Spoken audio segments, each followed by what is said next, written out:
Gipahigayon kagahapon ang Joint Committee Public Hearing may tungod sa duha ka proposed ordinance sa Committee on Laws, Committee on Ways and Means, Committee on Commerce and Trade ug ang Committee on Barangay Affairs.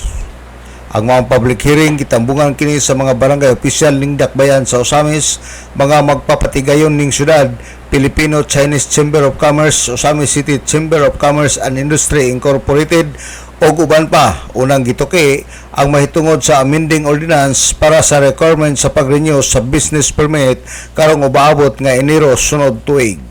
Requirements sa business renewal. So gisimplify nato. Before we used to require a lot of documents na notarized documents like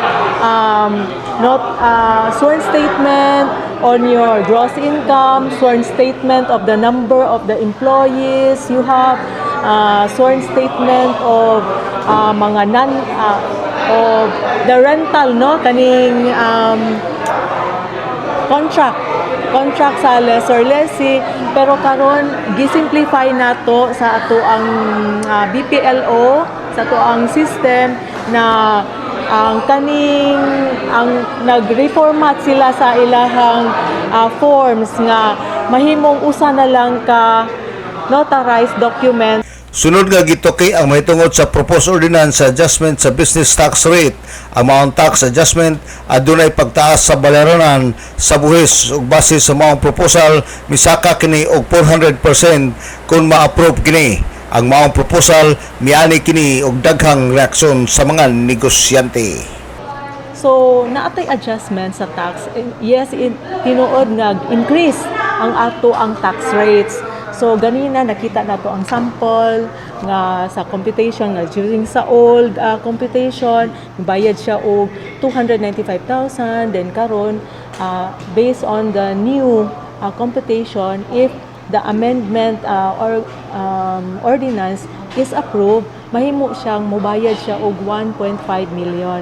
So diri nato gidiscuss nga unsaon nato ni pag meet in between nga dili ra kaayo madak-an ang mga negosyante, and at the same time kita diri sa atong LGU nag-adhere pud ta sa kaning required law sa ato ang coming from the Bureau of Finance nga ang ato ang tax rates sukad pa sa 2013 wala man gyud nato na adjust fully. Wala tay nahimong mga ginagmay nga adjustments. So gi-remind na ta sa ato ang Bureau of Finance nga we need to make adjustments na sa atong taxes kay mubo ra kaayo to sa una. So the business sectors naman are very open and okay sila sa adjustments as required by law, pero na sila mga hangyo nga dili lang nato i-abrupt, dili lang pud diretso nga taas ang rate kay they need adjustments, they need period to adjust. Si Konsel Cecil Ko sa Sangguniang Panglungsod. Alang sa DXDD Radio Kapana ang radyo sa simbahan, WD45 Dudong Barkamento, muduyog sa ika-75 kasumaran sa Jubileo sa Archdiocese sa Osamis, Danag, Sarakbayan.